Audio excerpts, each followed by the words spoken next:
Juliano Alcântara! Tudo bem, meu amigo Juliano Excelente, Alcântara? Rodrigo, tudo certo. Cara, poxa vida, a gente já se conhece um tempo já, só que eu tenho certeza absoluta que muita gente queria saber como se forma um profissional que treina outros profissionais, que é o teu caso. Treinador comportamental hoje, que lida com empresas importantes do segmento alumínio vidreiro, mas de outros segmentos também. Você é responsável por botar as empresas para trabalhar e para organizar as organizações. Como é que foi o começo da tua carreira? Você começou fazendo o quê? Eu gosto de dizer que comecei com 13 anos de idade. Né? Quando meu pai faleceu, o que a gente tinha que fazer em casa era se virar. E minha mãe, ela fabricava pães caseiros, marmita, bolos, e eu e meus irmãos saímos vender no centro de Curitiba. Então, desde a produção que precisávamos lá, quando tínhamos, por exemplo, racionamento do leite, todos acordavam 4 horas da manhã para conseguir cada um 2 litros de leite para a produção e depois a comercialização, né? Sair vender. Então, lá que começou a carreira Juliano. Então, o que era um certo e grande desafio para todos nós lá, acabou se transformando numa grande escola, já eu muito adolescente, mas aprendendo que as vendas, bater de porta em porta, oferecer o produto, fazer o relacionamento com os clientes. Tem coisa hoje que você usa dessa época demais, aí. Demais. E entre elas, a resiliência diante dos problemas que surgiam, certo? Sim. Então, lógico, aí vem o meu irmão mais velho, o Raul Alcântara, que desde lá da década de 80 fundou a Torque e que comercializava, até hoje comercializa, está no segmento de lavadoras de alta pressão. Lavadora tipo VAP, tipo... Exatamente, Crasher, né? Sim. E ao longo dessa trajetória, eu, meu irmão mais velho, nós passamos por essa empresa como auxiliar ali, boy, fazendo de tudo, né? E lavava automóveis, por exemplo, banco de automóvel, ia na casa, nas residências das pessoas para lavar tapetes com equipamento, prestava serviço, até que eu aprendi a respeito das lavadoras ali domésticas, né? O aspirador que lavava o tapete, eu comecei a arrumar esses aspiradores. Daí eu me tornei técnico e assim foi. Eu tinha o quê? 16 anos. E aí, quando eu fiz 17 Virou anos... moda isso daí, né, cara? Teve uma fase, né, que o pessoal... Todo mundo que podia ter, tinha, né, cara? As casas tinham muitos carpetes antigamente. Hoje não é tanto, assim, né? Nossa, eu lembro. Tinha muito carpete, então era um negócio e as pessoas também, como lavava banco de automóvel. Sim. Deixava lá e eu lavava uns 2, 3 por manhã de sábado, por exemplo, né? Poxa. Enfim, e aí as minhas primeiras experiências dentro de empresa mesmo, né? Sim. Pela ajuda do meu irmão, que já tinha um empreendimento ali pequeno, então, mas já tinha um contexto organizacional ali, entendeu? Sim. Então você veja, começa ali com a necessidade dentro de casa, né, de ter uma noção do que é comprar matéria-prima, produzir, comercializar e fazer a gestão financeira. Ó, tem que pagar o aluguel aqui, tem que comer então sempre escola pública, até que a gente conseguisse nós trabalharmos, eu e meu irmão mais velho.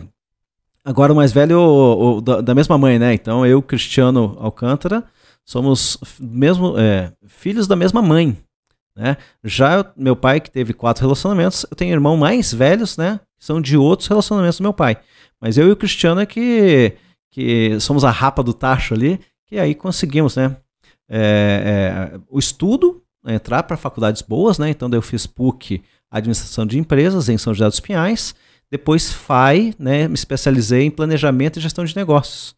E aí eu já estava ali com meus 26 anos, me casei com a Silvana em 2002, né, formei família. E assim, no meio do caminho ali teve outras empresas importantes por quais você passou que te ajudaram também na questão da formação. Sim, com certeza. Foi com 17 anos, né, então, trajetória profissional.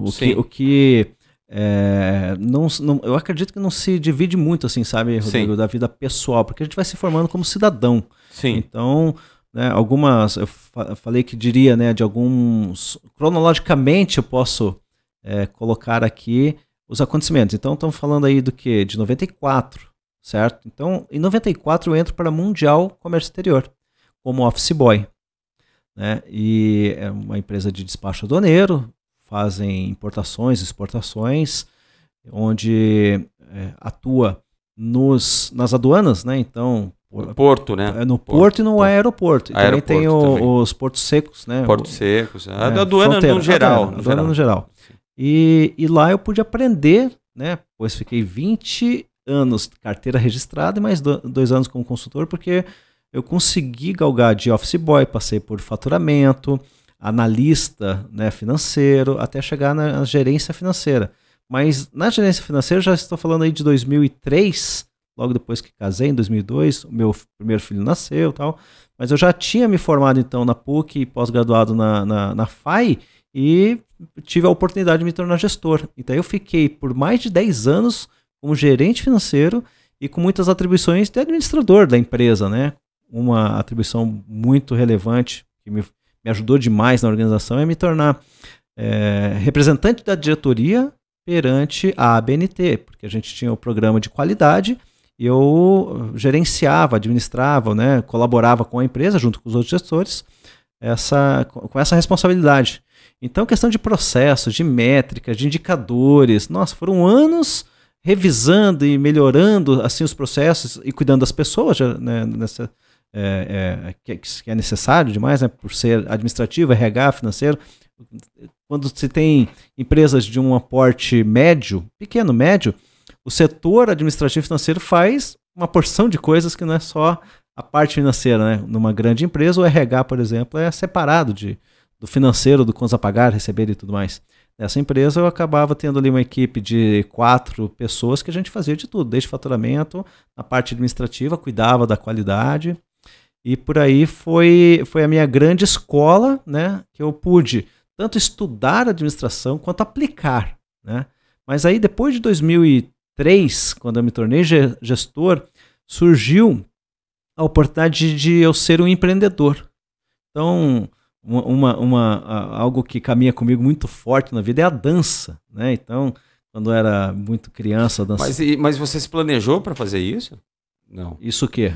Sair começar a trabalhar com a questão da dança e sim, não, né? O sim era o quê? Sim. Já sou gerente financeiro nessa empresa por 10 anos. Sim. Eu não vou ser dono dessa empresa, pois é uma empresa familiar, então o filho está aqui, o genro está aqui. Esse é o ponto. Esse é o ponto. Ok. Olho para fora, o que eu vou fazer? Vou sair da empresa, vou trabalhar para uma multinacional, sim. Fiz até processos, né, na LL, na Ford e tudo mais, mas nunca passei. Mas o interesse de continuar crescendo na vida profissional é que me vinha, né, como opções, falar, vou empreender algum negócio.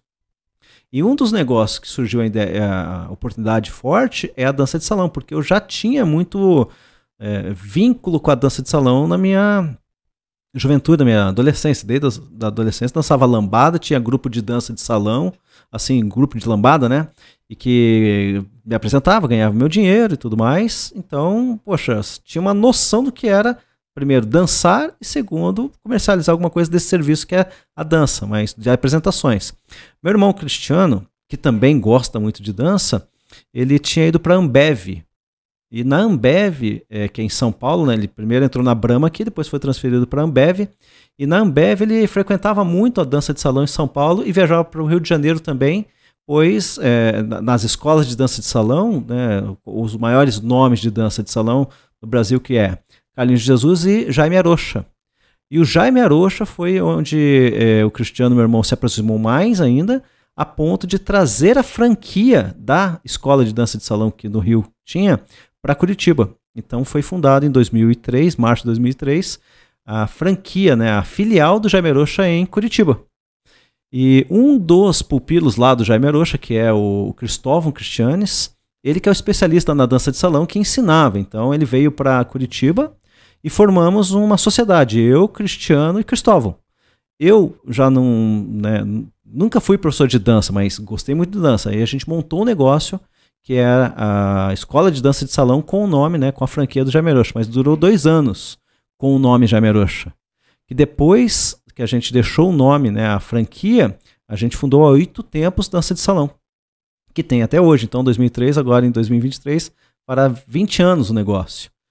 E aí foi uma experiência fantástica. Eu fiquei até 2009 nesse negócio. O que fazia lá, né? O que eu atuei para contribuir aí com a minha formação?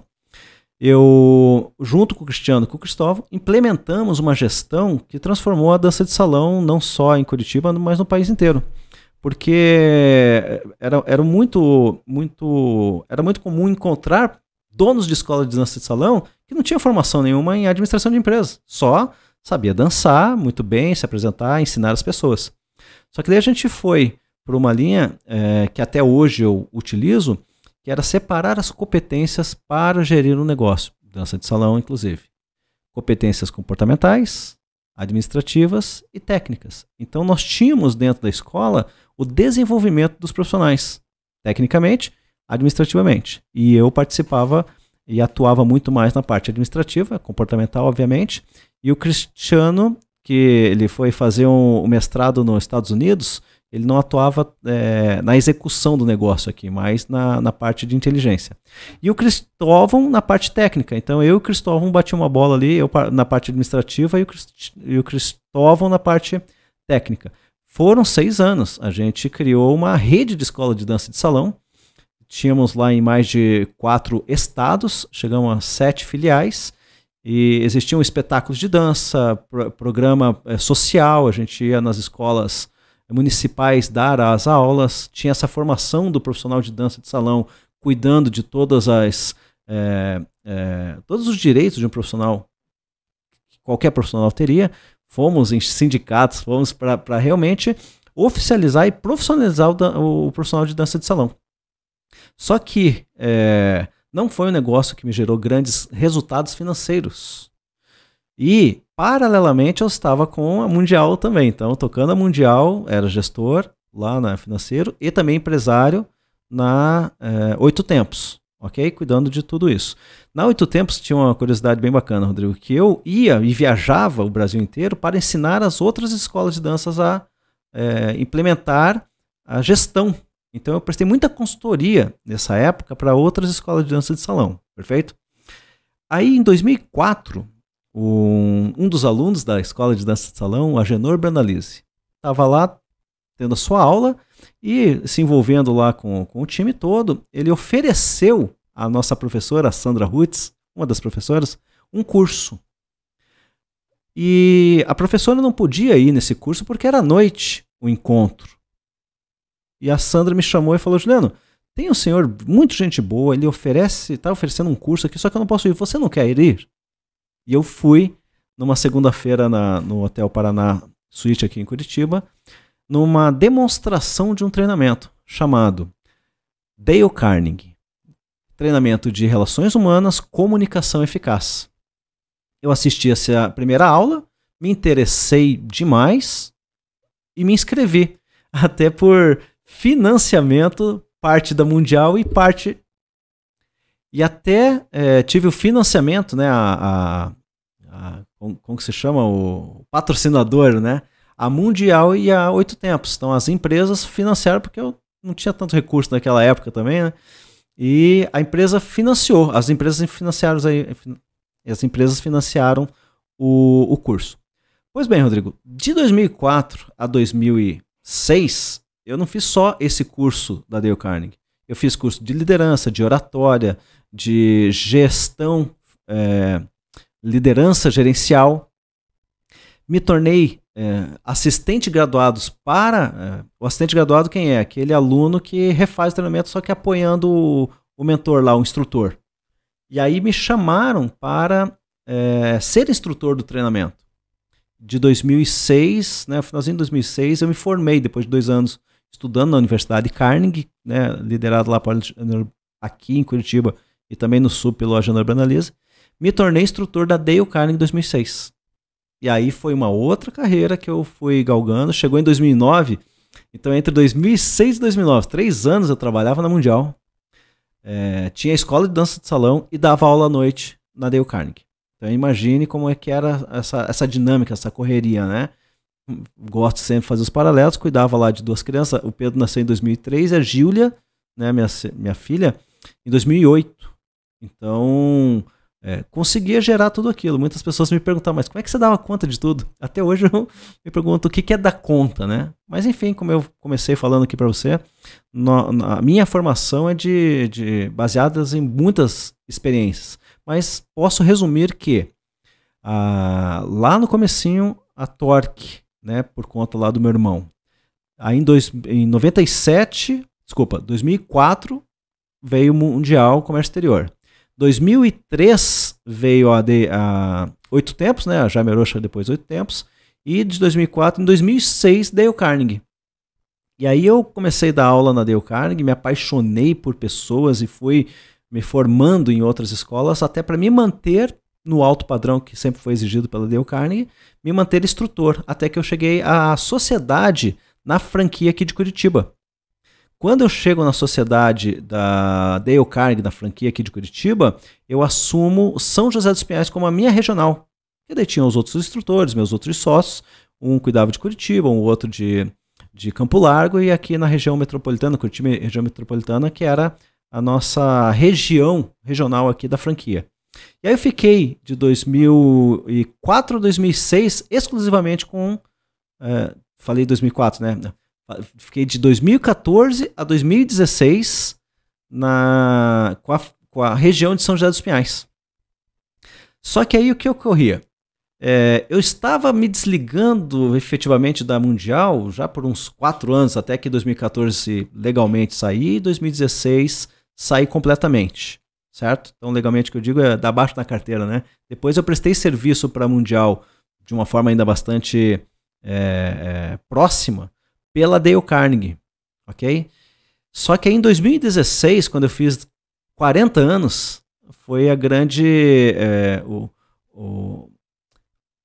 quando eu cortei todo o meu cordão umbilical com empresas que não eram as minhas. Aí montei e formei a Prospere Desenvolvimento Humano, em 2016. Algumas razões me levaram a fazer isso, né? Obviamente, todo o meu esforço e trabalho, eu pagava parte desse trabalho às organizações, ou a organização, a Dale Carnegie, pela estrutura toda que eles oferecem, que é maravilhosa, e está tudo certo, ok? No entanto, todos os padrões requeridos pela Dale Carnegie eu deveria seguir, sempre seguir. Então surgiam muitas... abordagens de clientes querendo fazer algo diferente. E eu não podia. E eu sempre cumpri o meu acordo com a Dale Carnegie. Só que eu via que sozinho eu também tinha muita condição de tocar um negócio e atender o cliente. Ok? Então, em 2016, quando eu deixei a Dale Carnegie, formei a Prospere, eu comecei a ser coach individual, empresarial, fazer mentoria, palestras. E aí montei o meu principal treinamento, que até hoje existe, que é o de liderança, relações pessoais e gestão. No formato juliano agora, né? Com toda essa bagagem. E diante disso eu comecei a criar outros programas através da Prospere. Em 2017, né, a convite de um grande amigo meu, Jorge Moro, que foi um dos meus colaboradores lá na Mundial, né? Só que saiu bem antes, foi para a China, e montou uma trading lá. E a gente sempre manteve contato. E aí, em parceria com ele, foi a primeira vez que eu fui para a China para entregar o primeiro seminário de coach na China para brasileiros, na cidade de Dongguan. Em 2017 isso. E foi um grande sucesso, né? Porque eu consegui atender mais de 100 pessoas, com 5 turmas. Foi uma jornada muito incrível, assim, de uma semana inteira de treinamentos e acontecimentos lá que eu atendia tanto as pessoas quanto empresas lá na China. E pude reprisar, né, ou fazer uma segunda jornada em 2018, que foi o segundo seminário de coach. E aí foram em 3 cidades, não só Dongguan, mas eu fui para Xangai e para Guangzhou. Então teve um crescimento. Eu pretendia, né, continuar em 2019 e 2020, só que aí já as coisas não permitiram tanto, até que veio pandemia e tudo mais. Essas jornadas internacionais se esgotaram, né? Falaram, não dá para fazer mais isso. Juliano, Poxa vida, que bacana, cara. Tenho certeza absoluta que muita gente que te conhece, como eu, né, anos, não sabia em detalhes a tua carreira e as tuas experiências tão variadas aí em vários segmentos, não só na questão aí de corporativa propriamente dita, mas também dança de salão e tudo mais, bem bacana. Juliano, as empresas que te procuram hoje, elas são as empresas que estão indo a pique, empresas que estão com problema, a maior parte delas, ou são empresas que estão andando já numa velocidade e querem pegar ali um turbo para ir para cima mesmo e crescer bastante? Conta pra gente. É uma boa pergunta, Rodrigo, até porque existem dois fatores básicos que impulsionam qualquer pessoa, qualquer empresa. Quando está perdendo muito ou quando quer ganhar mais. Sim. Né? Então é a razão, inclusive, de qualquer ser humano aprende ou pela dor ou pelo amor. Né? Mas eu posso dizer para você que 70%, 75%, não tem muito apurado assim na ponta do lápis, mas eu posso afirmar, 70%, 75% das empresas que me procuram é porque tem problema. Tem problema porque não consegue controlar os números, não tem indicadores, não existem processos bem definidos, cada pessoa faz do jeito que acredita que tem que ser feito e, por conta dessa desorganização, acontecem os problemas de relacionamento. Porque cada pessoa tem uma ideia diferente, funciona de uma forma diferente, e aí, por problemas que aparentemente são de relações pessoais, muitas empresas me procuram. Sabe que se você quer melhorar relacionamentos, desenvolva suas habilidades. Uma delas é organizacional. Habilidades comunicação, linguística é outra. Habilidades comportamentais são outras. E aí as suas habilidades de relações pessoais, a relacional, a inteligência relacional, você também desenvolve. Mas enfim, eu falo isso não só aos empresários, mas só a todas as pessoas, né? Os profissionais que querem melhorar as suas empresas. Mas a tua pergunta é, se mais empresas me procuram por conta de ter problema do que aquelas que querem pegar um tubo, assim, ganha de lavada as empresas que me procuram por conta de problemas. Até porque, Rodrigo, ainda assim, o empresário brasileiro ele tem dificuldade de aceitar que precisa aprender. E muitas vezes vê o investimento em desenvolvimento de pessoas, de potenciais líderes, por exemplo, de especialistas em alguma coisa, capacitação em si, como um todo, vê como despesa, como, sabe, tô jogando dinheiro fora. Ô Juliano, e assim, você acha... E aí, só para comentar, Sim. Por isso que não investem, por exemplo, puxa vida, quero pegar essa onda, vou investir nisso. Não procura, porque acredito que a própria onda já vai fazer ele surfar bem. Entendi. Então, poderia, né, ganhar campeonato por essas ondas boas, mas Entendi. não me procuram, né, com tanto interesse quanto aquelas pessoas que querem empresários que querem arrumar a casa. Que quer sobreviver. Quer sobreviver, exatamente. Ô Juliano, e assim, você acha que essas empresas que estão indo a pique, que estão indo mal, elas justamente por não olhar para o RH, não olhar para o desenvolvimento humano, que elas estão com problema? Certamente. As pessoas são a base de qualquer negócio. A parede não faz nada, o computador não faz nada, sabe? O celular não liga sozinho. Nada funciona sem as pessoas. Existem muitas automações aí que ajudam, mas são pessoas por trás de tudo.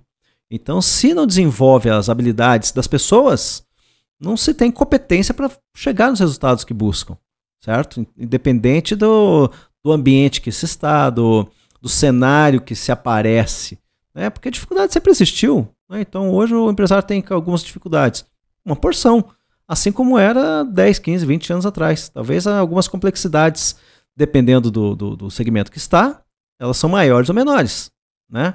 E conforme a visão de cada empreendedor, onde quer chegar, né?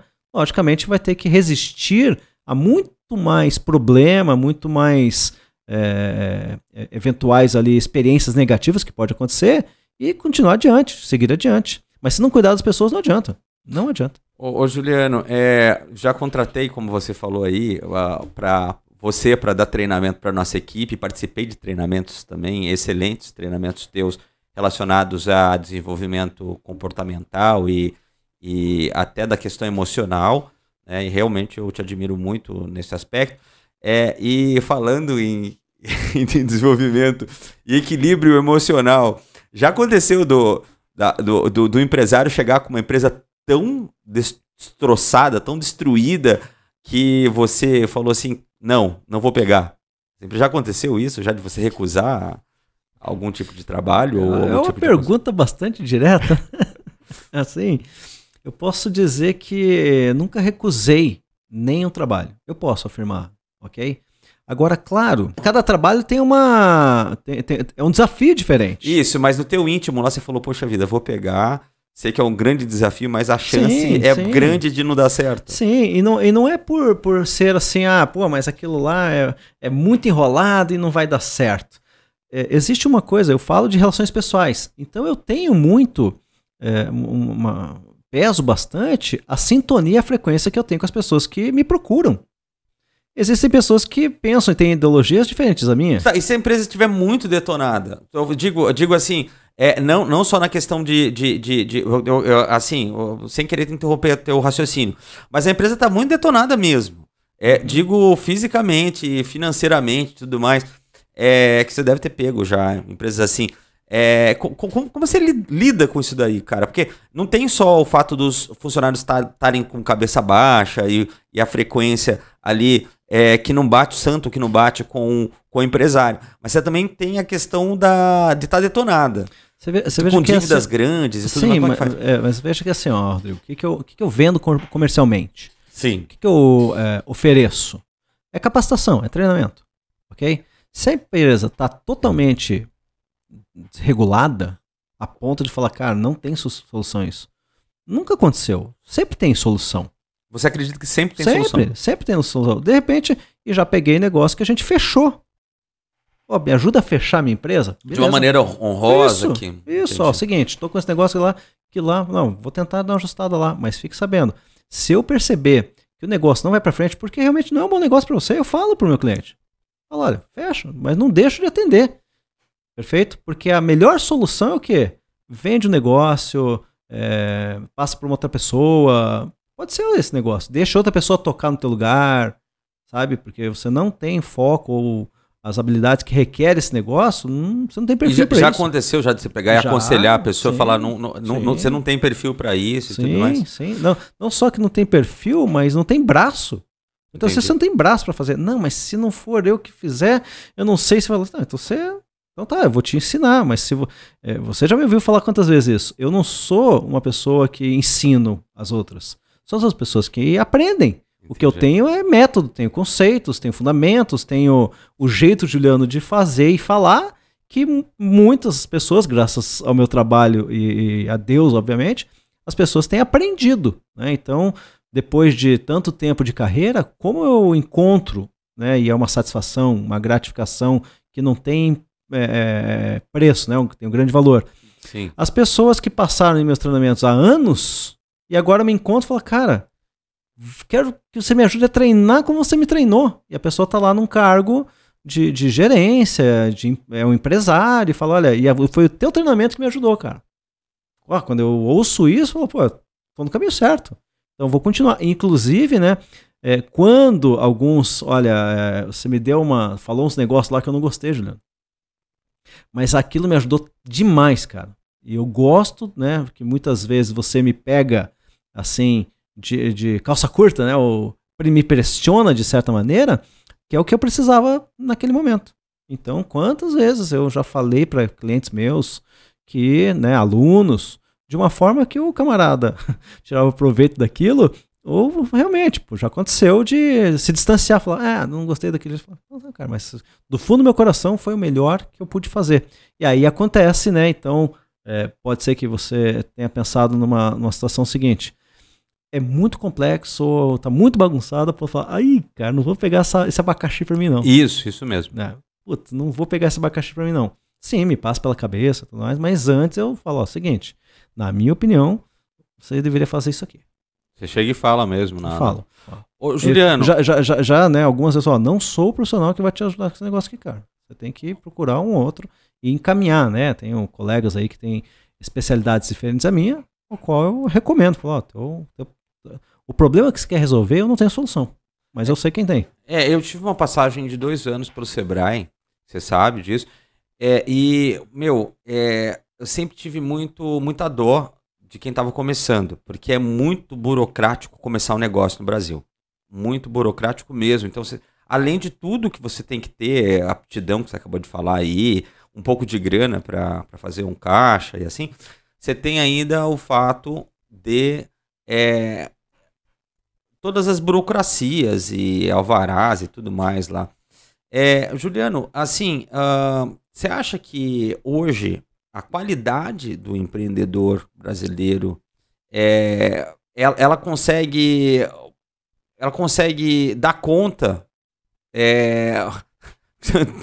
tantas nuances, tantas detalhes que precisam para se formar um empreendedor, dar conta de uma pessoa que quer hoje abrir um negócio, ter coragem de abrir um negócio? Porque às vezes a gente vê que tem pessoas que abrem um negócio e não tem noção que tá abrindo, o que é um negócio, né?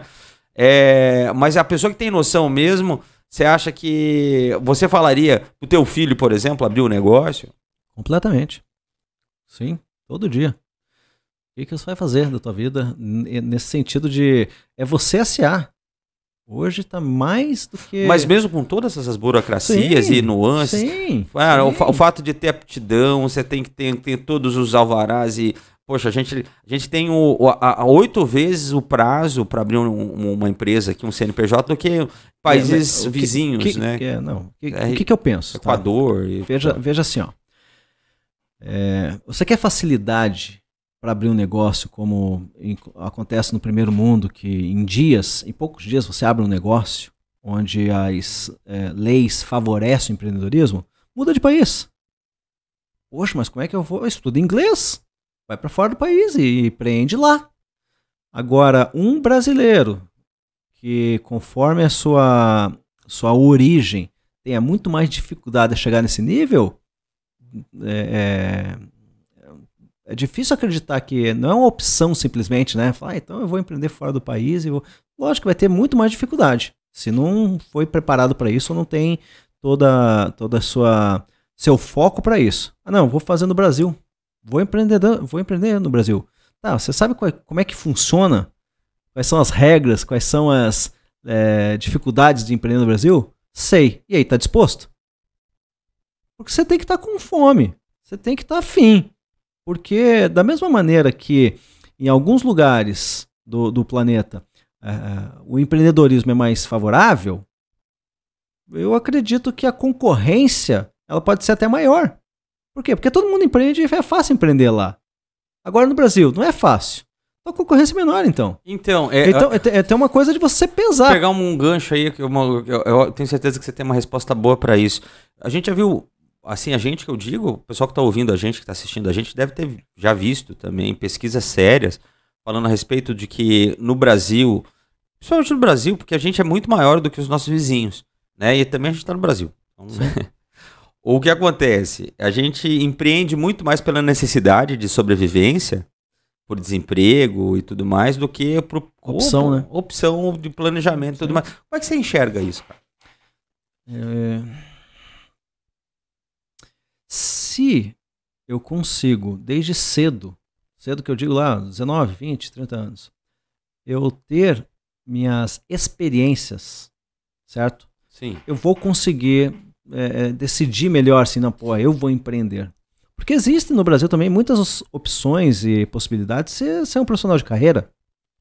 Eu falei do meu irmão rapidamente aqui na minha história, mas ele começou também lá na Torque, né? Passou por algumas empresas, mas ele foi militar e ficou, né, até capitão lá muitos anos no exército, e aí decidiu falar, puxa, aqui bacana, tem toda uma estabilidade, mas não é o que eu quero aventuras, eu quero empreender, eu quero estar no mundo corporativo. Entrou lá para Brahma, foi para Ambev, depois passou lá pela Johnson & Johnson, pela Monsanto, e hoje está em Barcelona, é gestor mundial, né, financeiro, na Bunge. E tá lá, é uma carreira, não foi empreender. Teve lá a dança de salão com a gente, né, comigo. Mas você já me falou que isso é empreender também, né? Você pode empreender dentro de uma corporação. Exato, né? Bem lembrado, que bacana que você lembra isso. Porque daí o que acontece? É só uma opção.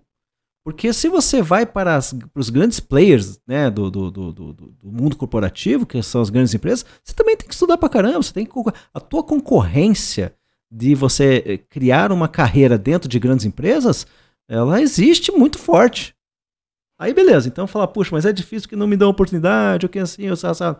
Não, são as regras, de novo. Você tem que entender da regra do jogo que você tá jogando. Tá, mas o fato da gente, por exemplo, eu tive um professor que deu aula em Harvard, e ele falou que quando ele começou a dar aula, e um outro professor, que as universidades fora do Brasil, algumas, usam uma espécie de tutor quando o professor é iniciante, e ele é iniciante em Harvard.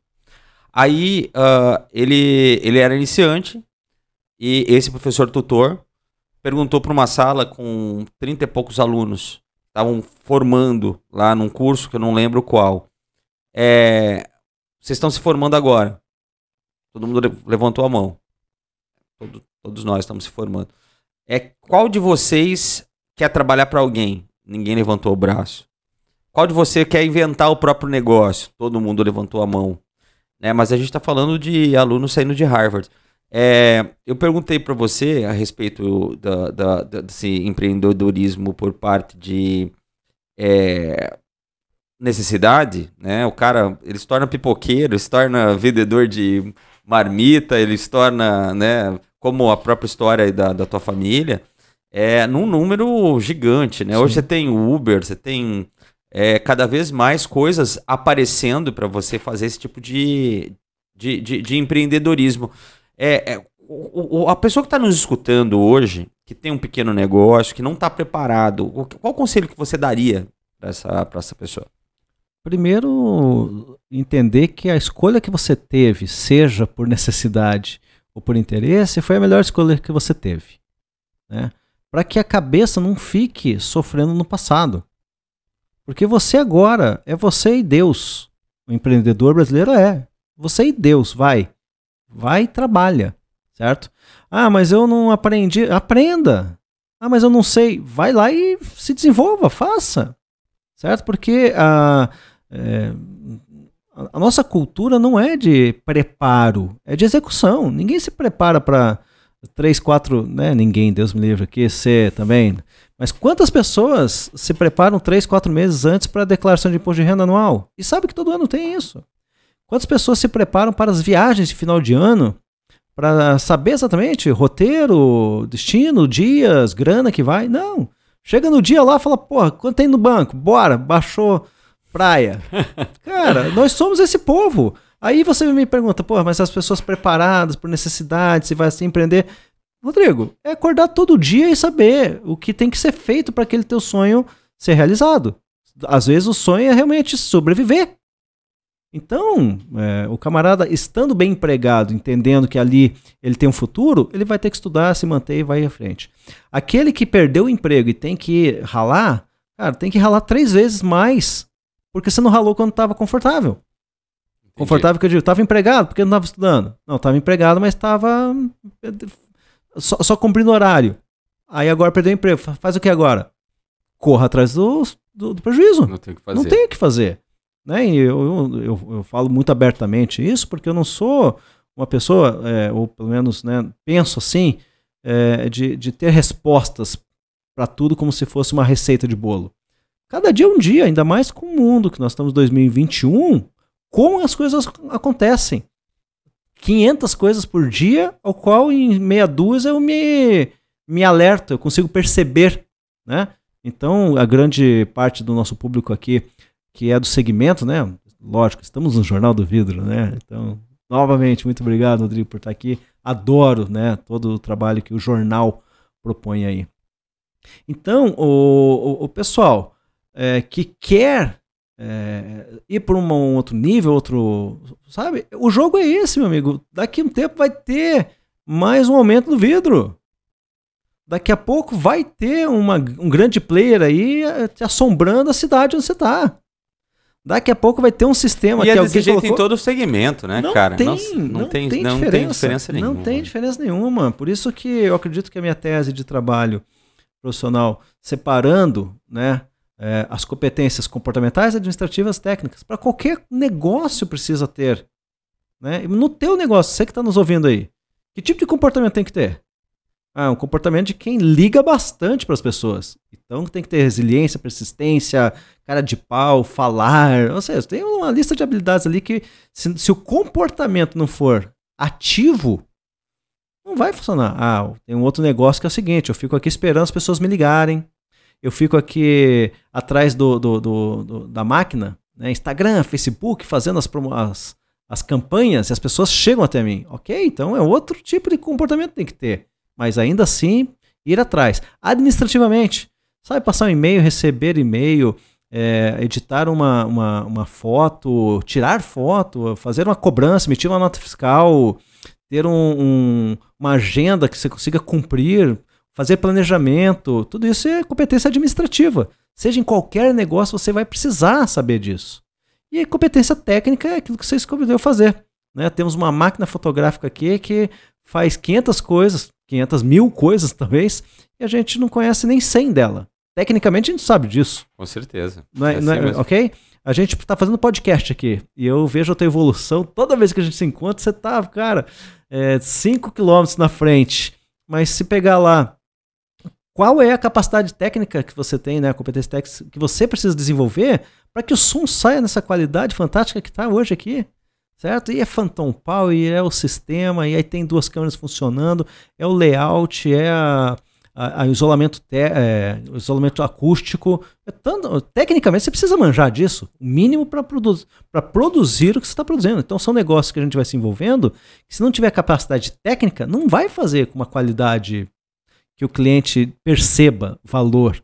Né? Qualquer coisa. Não, o fato da gente estar fazendo um podcast mesmo e a gente vê o pessoal fazendo podcast no mesmo ambiente, já é isso que você está falando. Sim. Porque as pessoas não querem mais escutar uma live picando o áudio do outro. Perfeito. Eles querem escutar esse áudio aqui que a gente está entregando, limpo, nítido. Sempre é o público. Mas até pouquíssimo tempo atrás, tendo a pessoa falando lá, estava ótimo. É isso aí. Aí o que acontece? Meia dúzia de pessoas começou a trazer gente para estúdio, começou a melhorar o áudio. Agora, meu amigo, quer jogar esse jogo? Então. Entenda das regras, veja quais são as circunstâncias Exatamente. Que você vai encontrar durante a tua jornada e esteja preparado. Porque toda vez que eu usar a linguagem futebolística aqui, o juiz apita o início, ou você está preparado, ou você vai levar uma sova. Desculpa aí o jeito de falar. Mas é assim mesmo, cara. Certo? E aí, mas começamos meio mal. Durante o jogo, desenvolva habilidades que no jogo você precisa desenvolver. Exatamente. Certo? O técnico tá ali, ó. E agora, metade do jogo que a gente faz? É habilidade, cara. É teu comportamento que vai dizer. Coloco, tiro, mando, falo, grito.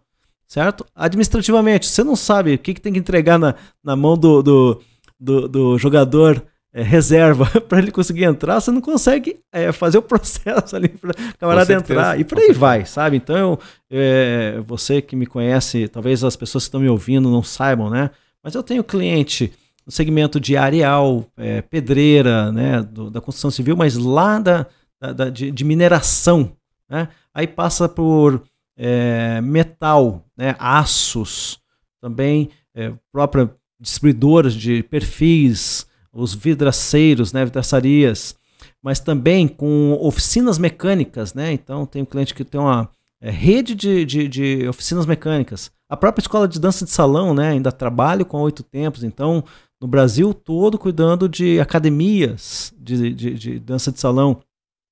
Tem o cliente que extrai bentonita e daquilo faz, agrega, né, a nutrição animal, certo? São segmentos diferentes, perfeito? Totalmente. Aí você me pergunta, tá, mas como é que você consegue transitar por tantos segmentos diferentes? Porque continua sendo as pessoas que precisam desenvolver habilidades. Obviamente, tecnicamente, eu não vou ensinar, né? Por exemplo, amanhã eu vou dar aula para uma empresa que é de cosméticos. Eu não vou ensinar a respeito de perfume ou de maquiagem. Isso é tecnicamente as pessoas lá precisam saber. Mas administrativamente e comportamentalmente, com certeza precisa desenvolver algumas coisas. Mas eu ensino quais são os comportamentos, a parte administrativa, com muita mais propriedade. E sabendo que a competência técnica precisa ser desenvolvida.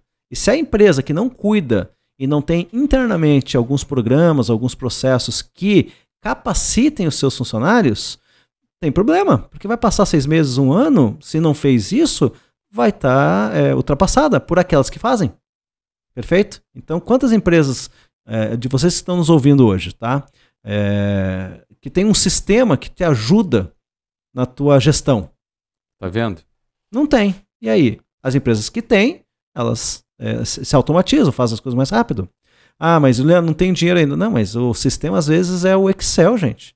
É muito mais comportamental que você não anota do que você precisar de um sistema. Para encerrar, Rodrigo, é bem importante que você que está nos ouvindo aí perceba que, independente, né, você está ouvindo aqui um especialista, um profissional de capacitação comportamental. Eu sou treinador comportamental. Que vive o negócio, né? Eu vivo isso. Todo dia eu estou lidando com a questão comportamental das pessoas. Os empresários, os profissionais, eles buscam isso. Como eu moldar o meu comportamento para seguir adiante e ter os resultados que eu busco, ok?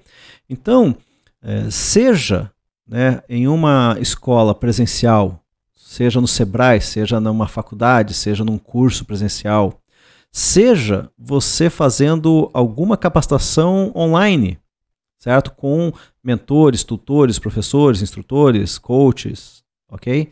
Ou seja, você mesmo, sabe os autodidatas?